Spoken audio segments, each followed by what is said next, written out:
¿Qué tal a todos? Pues aquí, bienvenidos a una nueva cápsula de nuestro podcast de Grupo Asesores en Negocios.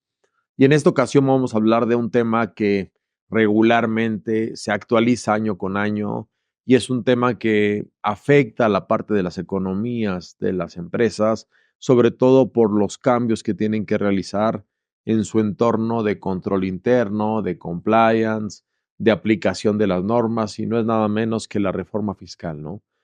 ¿Por qué en los últimos años no ha habido una reforma fiscal en México incluyente que elimine regímenes de excepción, que realmente detone el tema de estímulos a la inversión extranjera, sobre todo ahora que tenemos esta gran ventana del nearshoring? Y cómo podemos en efecto poder tener pues un análisis real y puntual de todo lo que está ocurriendo sobre este tema. Y para ello me invitar a nuestro socio del área de impuestos, uno de nuestros socios, el maestro Rodrigo Rosales, amplia experiencia en el tema fiscal, para platicar un poco del día a día, de lo que hemos visto en la oficina, en la firma, de los principales cambios en materia tributaria. Y me gustaría hablar, Rodrigo, ¿cuál es tu opinión y qué opinas del plan estratégico de fiscalización que lanza la autoridad hacendaria y cuál ha sido el impacto en materia de los contribuyentes que asesoramos, por ejemplo? Muchas gracias, Eduardo. Gracias por la invitación. Como bien lo mencionas, para este año no tenemos reformas sustanciales en materia fiscal. Lo que sí es todo un hecho es que este plan de fiscalización que la autoridad ya ha lanzado desde ejercicios previos, ya lo vemos muy depurado para este ejercicio. ¿Qué es lo que estamos viendo? Pues básicamente el incremento de auditorías que emandan de procedimientos de inteligencia artificial, como lo son las cartas de invitación, caídas recaudatorias, requerimientos de obligaciones omitidas, que normalmente ante cualquier incumplimiento que los contribuyentes tienen, se detonan de forma automática.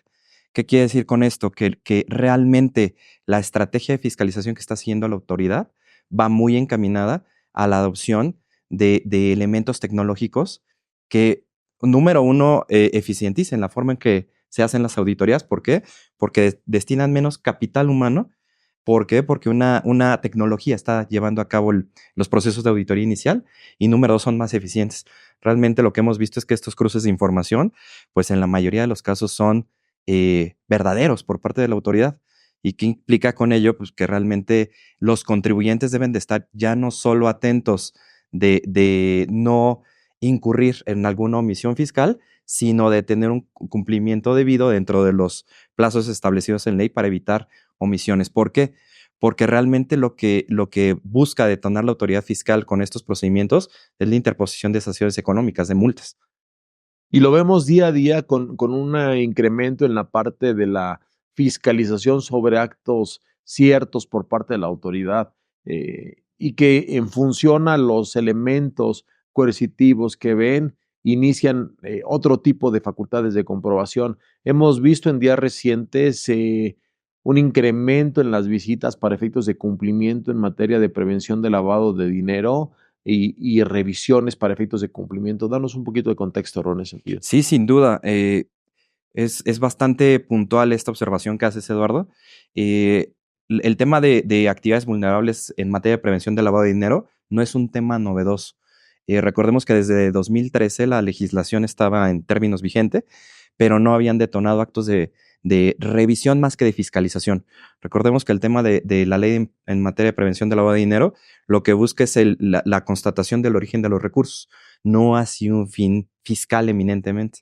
Lo que hemos visto en la realidad es que las auditorías que ya han empezado a llegar a nuestros clientes, sí lo que buscan no es en una esencia verificar que el origen de los recursos sea lícito, digamos, en su esencia. Lo que buscan es tener elementos de incumplimiento normativo, básicamente para interponer multas. ¿Por qué? Porque sabemos que en la materia las multas son bastante onerosas.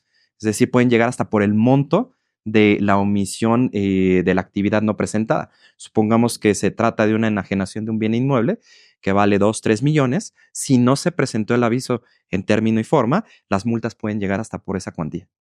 Impresionante la forma en que la autoridad, a través de los mecanismos de fiscalización, puede llegar a detonar, por ejemplo, en este año, el primer semestre, pues un incremento en cuanto al presupuesto de la parte del ingreso que iba a tener en materia recaudatoria, ¿no? Sin duda alguna, el incremento se debe pues a toda esta política que ha tenido la autoridad con algo novedoso en ese sentido, las famosas facultades de gestión, ¿no? Háblame, Rodrigo, un poquito de lo que son las facultades de gestión y pon algún ejemplo para el auditorio de qué hace la autoridad para efectos de incrementar de manera eficiente la recaudación. Claro, Eduardo. Mira, realmente las facultades de gestión es un elemento que la autoridad está utilizando bastante. ¿Por qué? Porque no detonas formalmente una auditoría que, como lo sabemos, puede llevar hasta un año que se concluya, más los procedimientos de defensa legal que pueden hacer que este periodo de recuperación de recursos para el SAT sea a largo plazo. Una facultad de gestión, eminentemente tenemos el tema de operaciones simuladas en términos del 69, es la facultad de gestión que eminentemente la autoridad está echando mano, pero también tenemos otra, que es la cancelación de sellos digitales. Es una medida de coerción hacia los contribuyentes. ¿Por qué? Porque te dan de baja los sellos. Y si no te autocorriges, que es lo que busca la autoridad, o aportas elementos que realmente constaten que la omisión que presuntamente estás cometiendo no se llevó a cabo, no te los van a dar de alta. Entonces te obligan a o me pagas o no facturas y te quito el negocio. Es decir, estas facultades de gestión pues, realmente están poniendo en apuros a los contribuyentes. ¿Por qué?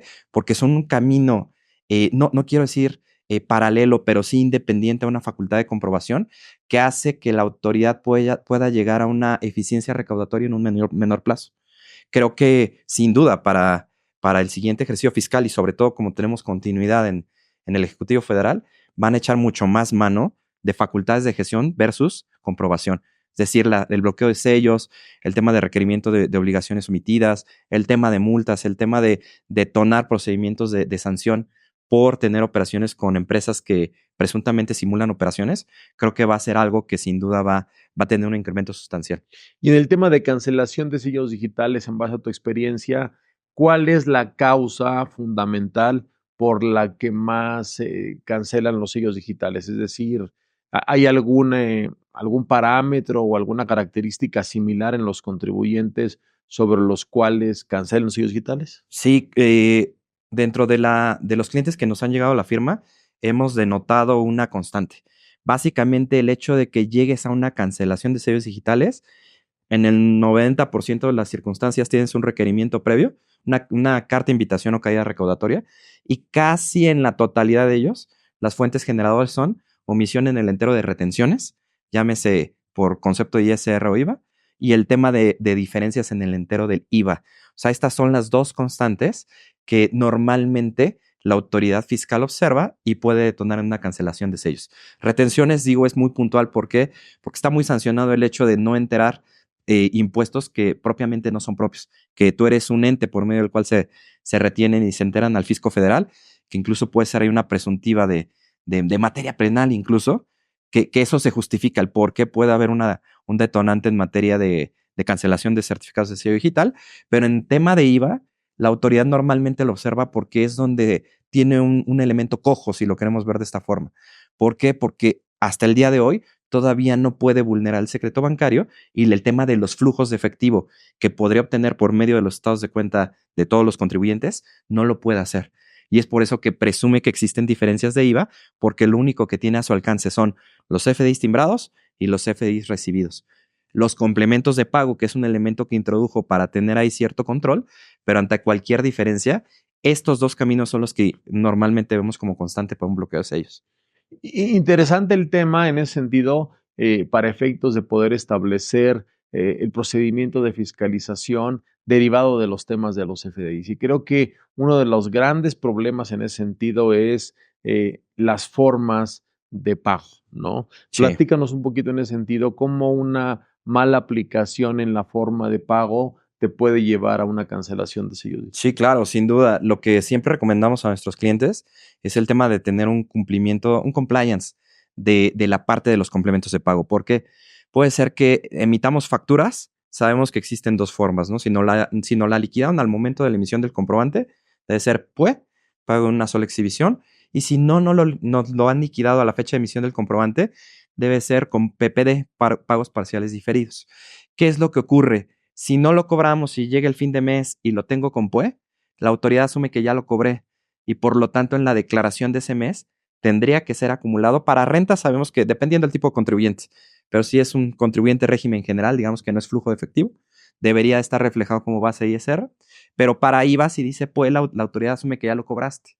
Pero si no lo cobraste y no lo incluyes dentro de la base para IVA, esto es lo que causa diferencias al algoritmo de la autoridad. Por lo tanto, la recomendación es tener un compliance debido no solo de los CFDIs que timbramos, sino de los CFDIs que recibimos. Si al final del mes tenemos PPDs que nos pagaron o cobramos, emitir el complemento de pago. Si al final del mes tenemos CFDIs con PUE recibidos o pagados, que no sean liquidados, se deben de cancelar y volver a reexpedir al mes siguiente. Es la recomendación. En ese sentido, Rodrigo, y derivado de toda esta práctica fiscal que tenemos día a día, cotidiana, que no solamente depende del ámbito fiscal, sino de la parte administrativa y operativa de las compañías, ¿cuáles serían tus recomendaciones para los empresarios? Sí, sin duda lo hemos comentado en varios foros en los que hemos estado. El tema del compliance es algo que se debe adaptar dentro de las estructuras empresariales. El tema de estas revisiones preventivas que debemos de ejercer en materia de prevención del lavado de dinero, algo tan simple como el tema de los complementos de pago, el tema del chequeo mensual de los listados de contribuyentes CEF o CEDOS o de no localizados, un debido control de empatar lo que se está declarando con lo que se está timbrando. Creo que esos pequeños detalles que dentro de un proceso global de un empresario se pueden escapar. ¿Por qué? Pues porque están en vista del negocio que están llevando. Pero sí echar mano de quizás de firmas o de un equipo interno que le dé este seguimiento mensual. ¿Para qué? Pues para evitar problemas a futuro. Porque como lo vemos, un pequeña diferencia en tema de complementos de pago, pues puede derivar en una carta de invitación que después potencialmente se puede derivar en un bloqueo de sellos. Es decir, es una bola de nieve que con un control previo lo puedes evitar. Y creo que el empresario con eso va a poder seguir poniendo los ojos en lo que debe ser en el core de su negocio, pero no descuidando la parte medular del fondo, que son procesos administrativos, contables, fiscales, que te van a dar tranquilidad, digamos, dentro del proceso. Capacitación y profesionalización en los equipos de trabajo dentro de las compañías es lo que buscamos. Sugerimos, Rodrigo, te agradezco mucho tu participación. Un comentario de cierre, por favor. Gracias a ti, Eduardo, por la invitación. Espero que todos nuestros escuchas tomen muy en cuenta este punto que comentamos. El compliance es visto como un gasto que quizás en un inicio resulta oneroso, pero nos puede ahorrar problemas a futuro. Te agradezco, Rodrigo. Muchas Gracias, gracias. Eduardo.